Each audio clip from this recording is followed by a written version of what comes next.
Rainha do céu, alegrai-vos, aleluia. Porque o Senhor que mereceste trazer em vosso seio, aleluia. Ressuscitou, como disse, aleluia. Rogai por nós a Deus, aleluia. Alegrai-vos e exultai, ó Virgem Maria, aleluia. Porque o Senhor ressuscitou verdadeiramente, aleluia. Oremos. Ó Deus, que pela ressurreição de Jesus Cristo, vosso Filho, vos dignaste trazer alegria ao mundo, concedei-nos, nós te pedimos, que pela Virgem Maria, sua mãe, cheguemos ao gozo da vida eterna, pelo mesmo Cristo, nosso Senhor. Amém. Glória ao Pai, ao Filho e ao Espírito Santo, como era no princípio, agora e sempre. Amém.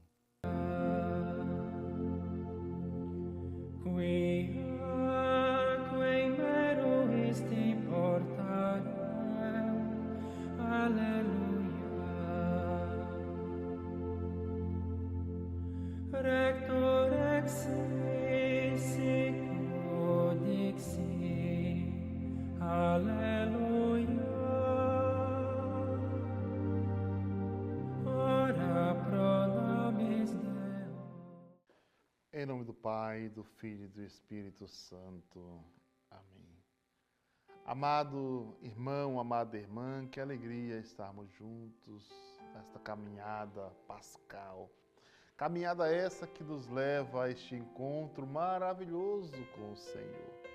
E o Senhor nos convida justamente a esse processo de proximidade, processo de abertura de coração. Tudo na nossa vida, ela passa por um processo. Quando nós adquirimos uma enfermidade, ela vem, muitas vezes a gente não espera, a gente não escolhe, a gente não quer, mas ela vem assim mesmo. Eu não sei se você passa por uma enfermidade na sua vida, na sua saúde, mas quando ela vem, ela precisa de um processo. Às vezes nós queremos um Deus de iFood. Nós pedimos e já chega. E Deus não trabalha assim. Deus trabalha com o processo. Então, adquirimos uma enfermidade. Nós precisamos passar pelo processo de cura. Na verdade, você já teve você tem alguma cicatriz? Para que essa cicatriz chegue a uma cicatriz, ela passa pela enfermidade, machucou. Você vai tratando esse machucado. Então você tem que ir lavando, limpando. Depois de um tempo ela cria uma casca. E quando você tira a casca, embaixo ainda está ferido. Então você tirou aquela casca, ela vai criar outra e assim ela vai até cicatrizar. Mas aquilo passa por um processo. Quando você tem uma semente, você planta aquela semente, ela passa por um processo. Você não planta hoje a semente e amanhã já nasce a árvore com fruto, não é verdade? Não é assim. Ela tem um processo silencioso. Você não vê uma árvore nascer gritando, né? Então ela é silenciosa. Você planta, ela vai criando raízes. Quando ela brota para fora, ela já criou raízes. Isso também é com a nossa fé. A nossa fé, ela é um processo. A nossa conversão, ela é um processo.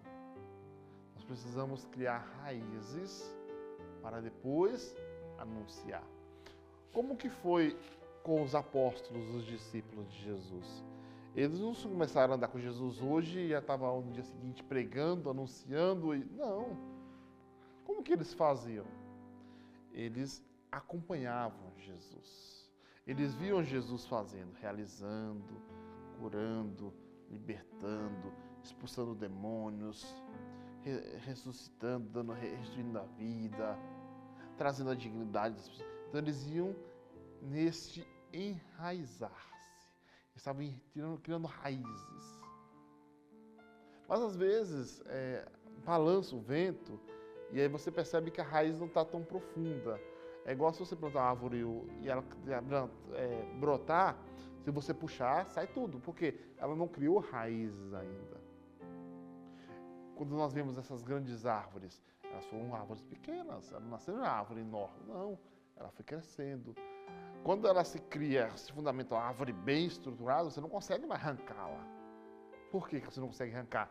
Porque ela criou raízes profundas. Você não consegue. Por mais que você corte, ela rebrota de novo.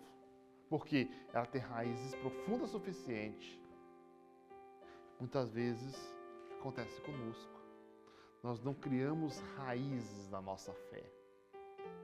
Nós não enraizamos a nossa fé. Como?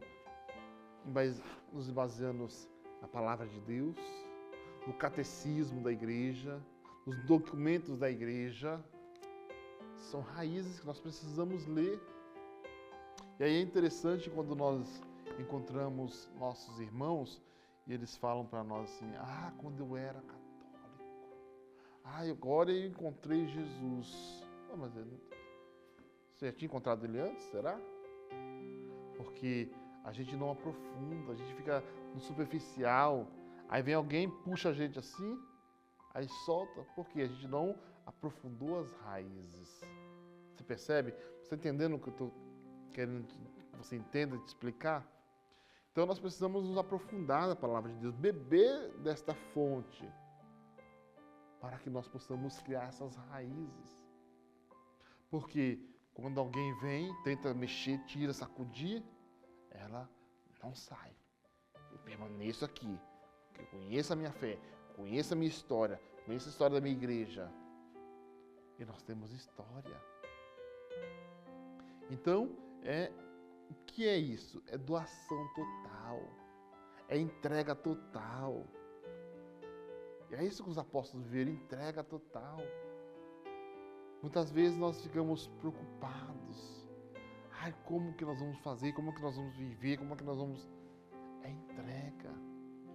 Claro que nós precisamos, na verdade, não também ficarmos ao vento. Nós precisamos nos sustentar, nós precisamos estar enraizados, mas também na solidez. Então, por isso, nós vivemos e precisamos sempre da sua ajuda, da sua colaboração, da sua doação, né? E aqui eu faço um parênteses, se você ainda não contribuiu, não colaborou com a nossa obra, nos ajude, colabore, contribua. E aqui eu convido novamente, né, a você, faça doação, ajude essa obra, né? Faça uma colaboração, faça uma doação. Nós precisamos de você. Essa obra para evangelizar, continuar evangelizando, depende da sua ajuda, da sua doação. Às vezes nós queremos ficar só aqui, eu venho, participo, eu assisto ali, mas não, seja participante ativo, colabore, curta esse vídeo, compartilhe com a sua família, compartilhe com os seus, faça esse vídeo, faça essa mensagem alcançar mais pessoas da tua casa, da tua família, do seu ciclo de amizade, compartilha. Como é bom, como é bonito a gente poder evangelizar. E assim você vai estar nos ajudando nessa evangelização, mas também contribua. Aqui embaixo vai estar aparecendo o Pix, né? Frater Pix. Então você vai nos ajudar, faça uma doação, ajude a esta obra. Nós precisamos e você vai nos ajudar. Aquilo que você pode, né? Se você pode 2, 5 reais, se você pode 100, 1.000 reais, oh, que benção, né? Mas nos ajude, colabore, né? Pouco com Deus é muito. O pouco que você ajuda, o pouco que você colabora, tenha certeza que vai estar alcançando muitas almas para Jesus. É isso que nós queremos, assim, pedir para você. Nos ajude, colabore conosco. Porque os apóstolos também, eles precisavam dessa ajuda para continuar evangelizando e assim nós precisamos também. Nós vamos entrar mergulhando nesta liturgia, né? E o Evangelho de São João, vamos aqui no Evangelho de São João, você que tem a sua Bíblia, acompanhe, reze conosco, abra a sua Bíblia, é João, capítulo 15, versículo de 9 a 11.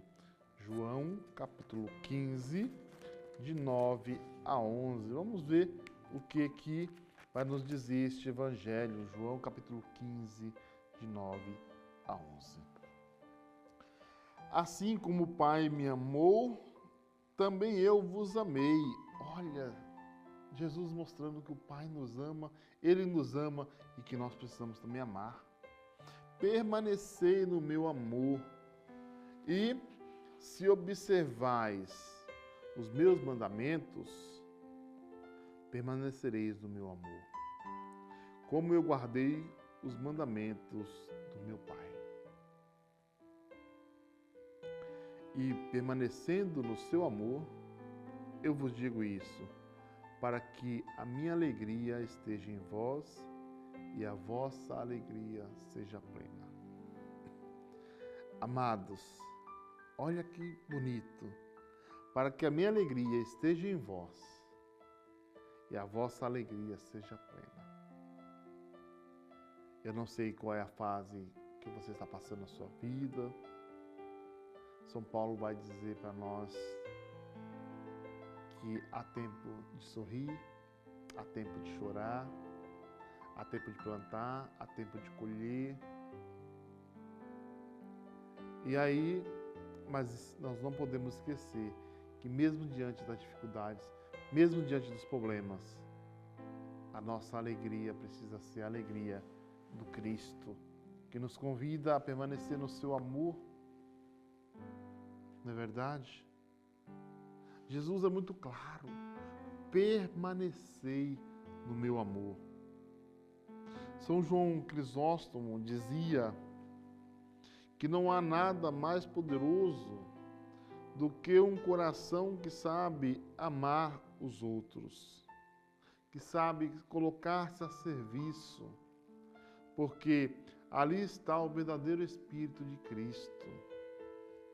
E isso precisa ser trazido para a nossa vida concreta, no ambiente da família.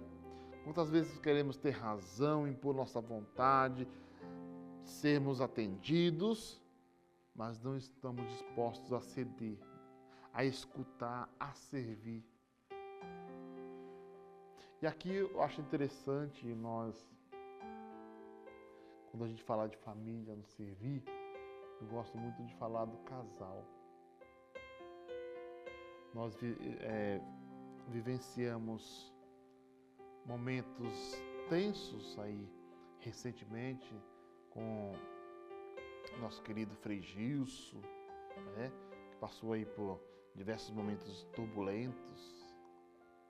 E aqui segue o nosso apoio, nosso carinho, nossa atenção para com o Frei Gilson, que faz uma obra belíssima de evangelização. E quando a gente fala de casal, São Paulo vai usar a expressão, né? A expressão de que submissão. São Paulo usa essa expressão, ser submissa. E só que nós precisamos entender, né, o que é. Logo adiante ele vai dizer o seguinte, que o marido precisa também amar a esposa, como Cristo amou a igreja. Quando nós temos uma esposa que dá carinho, atenção, escuta, nós precisamos lembrar que a mulher foi feita da costela, do lado. Não foi do pé para não ser pisada, não foi da cabeça para ser superior, mas para caminhar juntos. É a vida matrimonial. Os dois se tornam uma só carne. E aí nós precisamos lembrar como é que Cristo amou a igreja. Lá na quinta-feira santa, o que Jesus faz? Ele se abaixa e lava os pés dos discípulos, servindo. Depois ele disse, façam o mesmo. Cristo amou a igreja servindo, se doando, dando a vida. E aqui entra a vida do casal. Você acha que quando o marido dá a vida pela esposa, abaixa para lavar os pés, e aí você entra no cuidado, no carinho, na atenção, isso é submissão. Não é que, eu vou submissão, eu vou só pisar. Não. Quando São Paulo diz, é justamente esse cuidado. E aí nós temos que entender essa passagem. É isso. Não é uma submissão de pisar no outro, de machucar o outro. Imagina. Não é isso que São Paulo quer dizer. Que a mulher está apanhando o marido, você tem que aceitar. Não é isso que São Paulo quis dizer. São Paulo quis dizer o carinho, o cuidado, o amor. Você compreendeu? Se você tem um homem que faz tudo isso, que ama a sua esposa como Cristo amou a igreja, doando, se entregando, zelando, a retribuição é automática. Agora, se você tem alguém bruto que te agride, não imagina. São Paulo não quis dizer isso. Não é verdade? Então, quando nós lemos a palavra de Deus, nós precisamos compreendê-la. O que São Paulo quer nos dizer. Então, como é bonito ter um casal. Recentemente, eu celebrei uma vida matrimonial, um casal que completou 66 anos de vida matrimonial. Olha que bonito! Quanta coisa bonita eles viveram, mas também quantos desafios eles viveram, não é verdade? Quantos desafios eles passaram, quantas renúncias eles presenciaram. E é isso, né?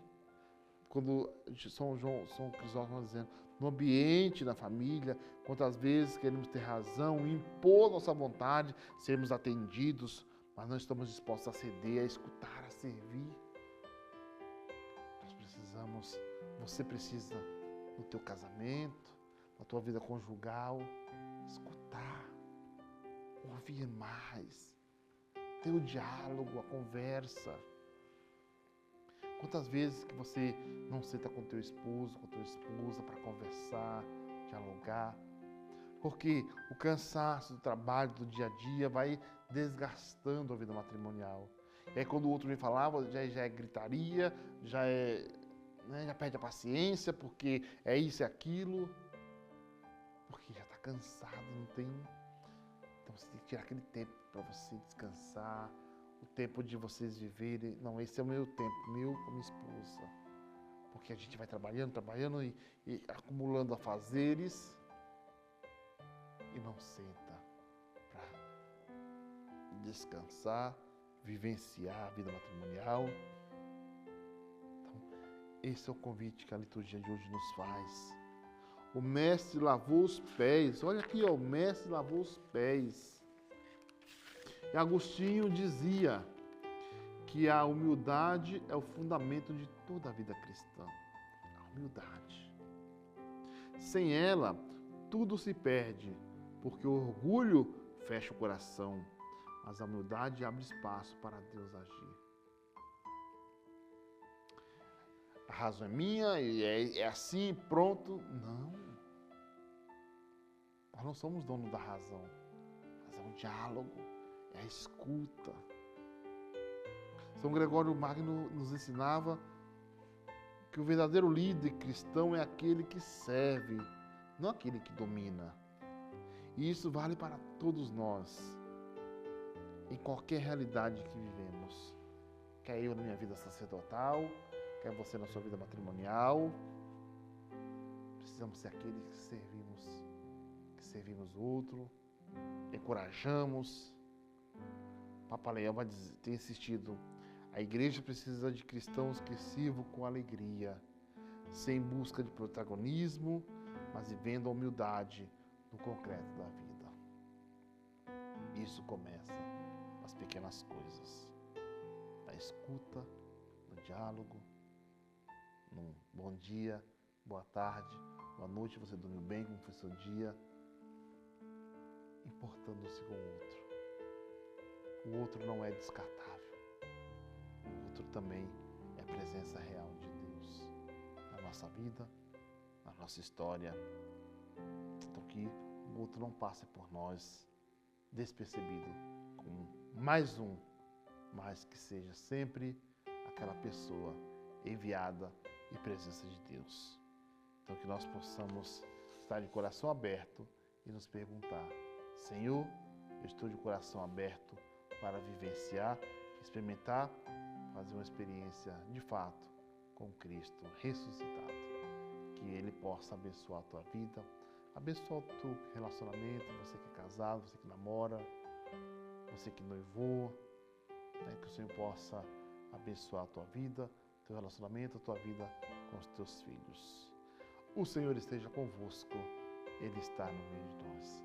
Abençoe-vos o Deus Todo-Poderoso, Pai, o Filho e o Espírito Santo.